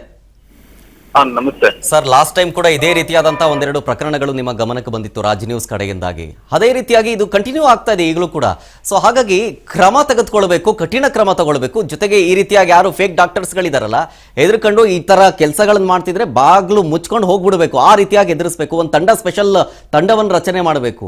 ಸೊ ಇದೆಲ್ಲ ಪ್ರೋಸೆಸ್ ಆಗಬೇಕು. ಇಷ್ಟೆಲ್ಲ ಆಗ್ತಾ ಇದ್ರು ಕೂಡ ಯಾಕೆ ಈ ರೀತಿ ಪ್ರಕರಣಗಳು ಬೆಳಕಕ್ಕೆ ಬರ್ತಾ ಇದೆ ಅಂತ? ಇಲ್ಲ, ಇದು ಏನಾಗುತ್ತೆ, ಕೆಲವೊಂದು ಈಗ ಜನಗಳು ಸಹ ಅಲ್ಲಿ ಅವರು ಫೇಕ್ ಡಾಕ್ಟರ್ MBBS ಡಾಕ್ಟರ್ ಅಂತ ತಿಳ್ಕೊಳ್ದೇನೆ ಅಲ್ಲಿ ಹೋಗ್ತಾ ಇದಾರೆ. ಅದು ಒಂದು, ಹಾಗಾಗಿ ಅವರು ಫೇಕ್ ಡಾಕ್ಟರ್ಸ್ ಗಳಿಗೆ ಹೆಂಗಿರು ಪೇಷಂಟ್ಸ್ ಬರ್ತಾರಲ್ಲ ಅನ್ನೋಂಥದ್ದು ಒಂದಿದೆ, ನೋಡ್ತಾ ಇದಾರೆ. ಆಮೇಲೆ ಅವರು ಕೆಲವೊಂದು ಈ ನಮ್ಮ MBBS ಡಾಕ್ಟರ್ ಕೂಡ ಟ್ರೀಟ್ಮೆಂಟ್ ಕಲ್ತ್ಕೊಂಡ್ಬಿಟ್ಟು ಅದನ್ನೇ ಇವರು ಟ್ರೀಟ್ಮೆಂಟ್ ಮಾಡ್ತಾ ಇದಾರೆ. ನಮ್ಗೆ ಎಲ್ಲೆಲ್ಲಿ ಕಂಪ್ಲೇಂಟ್ ಬರುತ್ತೋ ಅವ್ರ ಎಲ್ಲಾರ ಮೇಲೂ ನಾವು ಆಕ್ಷನ್ ತಗೊಂಡಿದೀವಿ, ಕ್ಲೋಸ್ ಮಾಡ್ಸಿದೀವಿ, ಸರ್ಕಾರಕ್ಕೆ ಅದನ್ನ ರಿಪೋರ್ಟ್ ಕಳಿಸಿದೀವಿ. ಇದು ಇದು ಇದು ಇತ್ತೀಚೆಗೆ ಇದು ಒಂದು ಹೊಸದು ಬಂದಿದೆ. ಇದನ್ನು ನಾವು ರಿಜಿಸ್ಟರ್ ಮಾಡ್ಕೋತೀವಿ ಕಂಪ್ಲೇಂಟ್. ಇದನ್ನು ಕಾನೂನು ರೀತಿ ಏನು ಲಾಸ್ ಇದೆ, NMC ಆಕ್ಟ್ ಪ್ರಕಾರ, ಕರ್ನಾಟಕ ಮೆಡಿಕಲ್ ಕೌನ್ಸಿಲ್ ಆಕ್ಟ್ ಪ್ರಕಾರ, ಇಂಡಿಯನ್ ಮೆಡಿಕಲ್ ಡಿಗ್ರೀಸ್ ಆಕ್ಟ್ ಪ್ರಕಾರ, ಡ್ರಗ್ಸ್ ಅಂಡ್ ಕಾಸ್ಮೆಟಿಕ್ಸ್ ಆಕ್ಟ್ ಪ್ರಕಾರ, ಇವು ಹಲವಾರು ಕಾನೂನು ಕಾಯ್ದೆಗಳು ಇದಾವೆ. ಆದ್ರೆ ಇದು ಏನಾಗಿದೆ, ಎಲ್ಲಾ ಕಾನೂನು ಕಾಯ್ದೆ ಇದ್ರೂನು ಸಹ ಈ ಯೂಶಲಿ ನಾನ್ ಅಲೋಪತಿ ಡಾಕ್ಟರ್ಸ್ಗಳು ಅದನ್ನ ಅರ್ತ್ಕೊಂಡಿಲ್ಲ, ಕಾನೂನು ಇದೆ ಅನ್ನೋದು ಅರ್ತ್ಕೊಂಡಿಲ್ಲ. ಆಮೇಲೆ ಅವ್ರಿಗೆ ಉತ್ತೇಜನ ಸಹ ಜನಗಳಿಂದ ಸಿಗ್ತಾ ಇದೆ. ಹಂಗಾಗಿ ಅವರು ಇದನ್ನ ಮುಂದುವರ್ಸ್ಕೊಂಡು ಹೋಗ್ತಾ ಇದ್ದಾರೆ. ನಾವು ಹಲವಾರು ಸಾಕಷ್ಟು ನಾವು ಮೀಡಿಯಾಗಳಲ್ಲಿ ನಮ್ಮ ಸೋಷಿಯಲ್ KMC ಸೋಷಿಯಲ್ ಮೀಡಿಯಾಗಳಲ್ಲಿ ಎಲ್ಲಾ ಕಡೆನೂ ನಾವು ಇದು ವಿರುದ್ಧ ನಾವು ಎಲ್ಲಾ ರೀತಿಲಿ ಒಂದು ಹೋರಾಟ ಮಾಡ್ತಾ ಇದೀವಿ. ಹಂಗಿದ್ರು ಇದು ಕೆಲವೊಂದು ಈ ತರ ಬೆಳವಣಿಗೆಗಳು ನಡೀತಾನೆ ಇದಾವೆ. ಸರ್, ಹಾಗಾದ್ರೆ ಈ ರೀತಿ ಫೇಕ್ ಡಾಕ್ಟರ್ಸ್ಗಳು, ಒಂದು ಫೇಕ್ ಕ್ಲಿನಿಕ್ಗಳು ಬೆಂಗಳೂರಿನಲ್ಲಿ ಸುಮಾರಿದಾವೆ. ಅದನ್ನ ಪತ್ತೆ ಹಚ್ಚುವಂತ ಕೆಲಸ ಹೇಗಾಗುತ್ತೆ ಸರ್? ಸರ್, ಈಗ ಏನಾಗುತ್ತೆ, ಒಂದು ನಮಗೆ ಕಂಪ್ಲೇಂಟ್ ಬರ್ಬೇಕು ಪೇಷಂಟ್ ಕಡೆಯಿಂದ. ಓಕೆ. ಇಲ್ಲ ಈ ತರ ನಿಮ್ಮ social media TV public media ಇಂದ ಕಂಪ್ಲೇಂಟ್ ಬರ್ಬೇಕು. ಇಲ್ಲ ಕೆಲವು ಪೇಷಂಟ್ಸ್ ಗಳು ಅವರೇ ಕಂಪ್ಲೇಂಟ್ ಕೊಡ್ತಾರೆ, ಇಲ್ಲ ಪೊಲೀಸ್ ಸ್ಟೇಷನ್ ಕಡೆಯಿಂದ ಕಂಪ್ಲೇಂಟ್ ಬರ್ಬೇಕು. ಇವೆಲ್ಲ ಬಂದಾಗ ನಮ್ಗೆ ಅದು ಮಾಹಿತಿ ಗೊತ್ತಾಗೋದು. ನಾವು ಗಮನಕ್ಕೆ ಬಂದಿದ್ದಕ್ಕೂ ನಾವು ಸಾಕಷ್ಟು ಹೋಗಿದೀವಿ. ಇಲ್ಲಿ ಏನಾಗಿದೆ, ಇದು ಅವರು ಒಂದು ಲೀನಿಯನ್ಸ್ ತಗೊಂಡ್ಬಿಟ್ಟಿದ್ದಾರೆ. ಯಾರು ನಮ್ಮನ್ನೇನು ಕೇಳಲ್ಲ ಮಾಡಲ್ಲ ಅನ್ನೋ ಲೆಕ್ಕಕ್ಕೆ ಅವರು ಬಂದ್ಬಿಟ್ಟಿದ್ದಾರೆ. ಹಾಗಾಗಿ ಇದು ತುಂಬಾ ಇದು ರಾಜ್ಯಾದ್ಯಂತ ಇದೆ ಬಿಡಿ, ಇದೇನು ಬೆಂಗಳೂರು ಒಂದೇ ಅಲ್ಲ, ಎಲ್ಲಾ ಜಿಲ್ಲೆಗಳಲ್ಲೂ ಬಹಳಷ್ಟು ಈ ತರ ಡಾಕ್ಟರ್ಸ್ ಬಹಳಷ್ಟು ಜನ ಇದ್ದಾರೆ. ಓಕೆ ಭರತ್ ಸರ್, ಈಗ ಈ ನಕಲಿ ಡಾಕ್ಟರ್ಸ್ಗಳು ಅಥವಾ ನಕಲಿ ಕ್ಲಿನಿಕ್ಗಳ ಹಾವಳಿನ ಕಂಟ್ರೋಲ್ ಮಾಡಬೇಕು ಅಂತೇಳಿ ಒಂದು ಸರ್ಕಾರಕ್ಕೆ ಒಂದು ರಿಕ್ವೆಸ್ಟ್ ಕೊಡ್ಬೋದಾ? ಒಂದು ಸ್ಪೆಷಲ್ ತಂಡವನ್ನ ಕೊಡಿ, ಹುಡುಕಬೇಕು ಯಾರ್ಯಾರು ಫೇಕ್ ಡಾಕ್ಟರ್ಸ್ಗಳಿದ್ದಾರೆ, ಫೇಕ್ ಕ್ಲಿನಿಕ್ ಇದ್ದಾರೆ, ಆ ರೀತಿಯಾಗಿ ಒಂದು ತಂಡ ರಚನೆ ಮಾಡಬಹುದಲ್ವಾ ಸರ್ಕಾರದ ಕಡೆಯಿಂದನು? ಇಲ್ಲ, ಖಂಡಿತ ಸರ್ಕಾರ ಲಾಸ್ಟ್ ಟೈಮ್ ದಿನೇಶ್ ಗುಂಡೂರಾವ್ ಇದ್ದಂತ ಸಂದರ್ಭದಲ್ಲೇನೆ ಇವರು ಹಾವಳಿ ತಡಿಬೇಕು ಅಂತ ಹೇಳಿ ಹಲವಾರು ತತ್ಕ್ಷಣ ಒಂದು ಕಾನೂನು ಕ್ರಮ ಜರುಗಿಸ್ಬೇಕು ಅಂತ ಹೇಳಿ ಕೆಲವೊಂದು ಆರ್ಡರ್ಗಳನ್ನ ತಂದಿದ್ದಾರೆ. ತತ್ಕ್ಷಣ ಅವ್ರಿಗೆ ಫೈನ್ ಹಾಕ್ಬೇಕು, 25,000 ಫಸ್ಟ್ ಟೈಮ್ಗೆನೆ ಫೈನ್ ಹಾಕ್ಬೇಕು. ಆಮೇಲೆ ಅಕಸ್ಮಾತ್ ಮಾಡ್ಲಿಲ್ಲ ಅಂದ್ರೆ ಸೆಕೆಂಡ್ ಟೈಮ್ ಅಷ್ಟೊತ್ತಿಗೆ ಕಡ್ಡಾಯವಾಗಿ ಕ್ಲೋಸೇ ಮಾಡಿಸ್ಬೇಕು ಅನ್ನೋಂಥದ್ದು ಒಂದಾಗಿದೆ. ಇನ್ನೊಂದು ಕಡೆ ಸಮಸ್ಯೆ ಏನಾಗಿದೆ ಅಂದ್ರೆ ಹಳ್ಳಿಗಳಲ್ಲಿ ಇನ್ನ ಡಾಕ್ಟರ್ಸ್ ನ ಅವಶ್ಯಕತೆ ತುಂಬಾ ಇದೆ. ಹೌದು ಹೌದು. ಯಾವಾಗ ನಮ್ಗೆ ನಮ್ಮ ರಾಜ್ಯದಲ್ಲಿ ಯಥೇಚ್ಛವಾಗಿ MBBS ಡಾಕ್ಟರ್ಸ್ಗಳು ಹೋಗ್ಲಿ ಲೆವೆಲ್ ಅಲ್ಲಿ ಹೋಗ್ತಾರೆ, ಅವಾಗ ಏನಾಗ್ತವೆ, ಈ ತರ ಇವರು ಡಾಕ್ಟರ್ ಅವ್ರಿಗೆ ಅವಾಗ ಅವಕಾಶ ಸಿಗಲ್ಲ. ಇದು ಡಾಕ್ಟರ್ಸ್ಗಳು ಕಡಿಮೆ ಇರೋದ್ರಿಂದ ಏನಾಗುತ್ತೆ, ಅಲ್ಲಿ ಜನಗಳಿಗೆ ಟ್ರೀಟ್ಮೆಂಟ್ ತೋರಿಸ್ಕೋಬೇಕು. ಅರ್ಜೆಂಟ್ ಇವತ್ತಿನ ದಿವಸ ಹೆಂಗಾಗಿದೆ ಅಂದ್ರೆ ಯಾವ್ದೇ ಒಬ್ಬ ಪೇಷಂಟ್ ಸಹ ಅವ್ರಿಗೆ ಇಮಿಡಿಯೇಟ್ ಟ್ರೀಟ್ಮೆಂಟ್ ಆಗ್ಬೇಕು. ಎಲ್ಲರಿಗೂ ಹೋದ ತಕ್ಷಣ ಇಂಜೆಕ್ಷನ್ ಹಾಕ್ಸ್ಕೊಂಡ ತಕ್ಷಣ ಅವ್ರಿಗೆ ಹುಷಾರಾಗ್ತೀವಿ ಅನ್ನೋ ಒಂದು ಮನೋಭಾವನೆ ಇದೆ. ಯಾರು ಈಗ ಆಯುರ್ವೇದಿಕ್ ಆಗ್ಲಿ ಹೋಮಿಯೋಪತಿ ಆಗ್ಲಿ ವಾರಾಂಗಟ್ಲೆ ಮಾತ್ರ ತಗೋಬೇಕು, ಕಷಾಯ ತಗೋಬೇಕು, ಅದನ್ನ ಟೈಮ್ ತಗೊಂಡು ಕ್ಯೂರ್ ಮಾಡ್ಕೊಳ್ಳೋಷ್ಟು ಪುರ್ಸತ್ತು ಯಾರಿಗೂ ಇಲ್ಲ ಇವಾಗ. ಹಳ್ಳಿಲೂ ಅದೇ ಸ್ಥಿತಿ, ಸಿಟಿಲೂ ಸಹ ಅದೇ ಸ್ಥಿತಿ. ಹಾಗಾಗಿ ಅವ್ರೇನ್ ಮಾಡೋದು, ಅವರೇ ಹೋಗಿ ಡಾಕ್ಟರ್ಗಳ ಹತ್ರ ನಮ್ಗೆ ಇಂಜೆಕ್ಷನ್ ಕೊಡಿ, ಅದು ಸಮಸ್ಯೆ. ಹೌದು ಅದು ಸಮಸ್ಯೆ ಆಗ್ತಾ ಇರೋದು. ನಿಜ ನಿಜ. ಭರತ್ ಈಗ ಭರತ್ ಸರ್, ಈಗ ಈ ಪ್ರಕಾಶ್ ವಿಚಾರದಲ್ಲಿ ಈಗ ಏನ್ ಕ್ರಮ ಆಗುತ್ತೆ ಸರ್ ಅವ್ರ ಮೇಲೆ?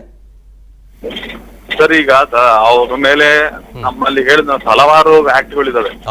NMC act, AMC act, KPME act, drugs and cosmetics act, even Indian medical degrees act, fake persons, fake using fake medical titles, ಆಮೇಲೆ ಇವನ್ ಚೀಟಿಂಗ್ ಕೇಸನ್ನು ಸಹ ಅವ್ರ ಮೇಲೆ ಹಾಕ್ಬೋದು. ಇಷ್ಟು ಹಲವಾರು ಕ್ರಮ ಜರುಗಿಸ್ತೀವಿ. ಥ್ಯಾಂಕ್ ಯು ಭರತ್ ಸರ್, ಇಷ್ಟೊತ್ತು ರಾಜ್ ನ್ಯೂಸ್ ಜೊತೆಗೆ ಮಾತನಾಡಿದ್ದಕ್ಕಾಗಿ. ನೋಡಿ, ಅದೇ ನಾನು ಹೇಳ್ತಾ ಇದ್ದೆ, ಇಂತಹ ನಕಲಿ ವೈದ್ಯರ ಹಾವಳಿಗೆ ಕಡಿವಾಣ ಹಾಕಬೇಕು. ಜೊತೆಗೆ ರಾಜ್ ನ್ಯೂಸ್ನ ಗ್ರೌಂಡ್ ರಿಯಾಲಿಟಿ ಚೆಕ್ನಲ್ಲಿ ಬಟಾ ಬಯಲಾಗಿದ್ದು ಇದು ಕೇವಲ ಒಬ್ಬ ಡಾಕ್ಟರ್ ಅಥವಾ ಒಂದು ಕ್ಲಿನಿಕ್ನ ವಿಚಾರ ಅಷ್ಟೇ. ಈ ರೀತಿಯಾಗಿ ಬೆಂಗಳೂರಿನಲ್ಲಿ ಹಲವಾರಿದ್ದಾವೆ. ಆದಷ್ಟು ಬೇಗ ಅವರನ್ನ ಹುಡುಕುವಂತ ಕೆಲಸ ಆಗಬೇಕು. ಆಮೇಲೆ ನಾನು ಹೇಳ್ತಾ ಇದ್ನಲ್ಲ, ಏನಾದರೂ ಒಂದು ಅವಘಡ ಸಂಭವಿಸೋದಕ್ಕೂ ಮುಂಚೆನೇ ಎಚ್ಚೆತ್ತುಕೊಳ್ಬೇಕು. ಹಾಗೇನೆ ಆರೋಗ್ಯ ಇಲಾಖೆಯ ಸಚಿವರು ಕೂಡ UT ಖಾದರ್ ನಮ್ಮ ಜೊತೆಗೆ ಮಾತನಾಡ್ತಾ ಸಂದರ್ಭದಲ್ಲಿ ಕಠಿಣ ಕ್ರಮ ತಗೊಳ್ತೀವಿ ಅಂತಂದ್ರು. ಜೊತೆಗೆ ಸ್ಟ್ರಿಕ್ಟ್ ಆಕ್ಷನ್ ತಗೊಳ್ಬೇಕು. ಈ ರೀತಿಯಾಗಿ ಯಾರ್ಯಾರು ನಕಲಿ ಡಾಕ್ಟರ್ಸ್ಗಳು ಕ್ಲಿನಿಕ್ಗಳಿದಾವಲ್ಲ ಅದನ್ನ ಗುರುತಿಸಿ ಆದಷ್ಟು ಬೇಗ ಮುಚ್ಚುವಂತ ಕೆಲಸಗಳನ್ನಾದ್ರೆ ಜನರ ಪ್ರಾಣ ಉಳಿಯುತ್ತೆ ಇಂಥ ಡಾಕ್ಟರ್ಸ್ಗಳಿಂದ, ಅಷ್ಟೇ ಹೇಳೋದು. ಇದಿಷ್ಟು ಇವರೆಗಿನ ಸುದ್ದಿ. ನೋಡ್ತಾರೆ ರಾಜ್ ನ್ಯೂಸ್ ಕನ್ನಡ, ಜನಸೇವೆಗೆ ನಾವು ಸದಾ ಸಿದ್ಧ.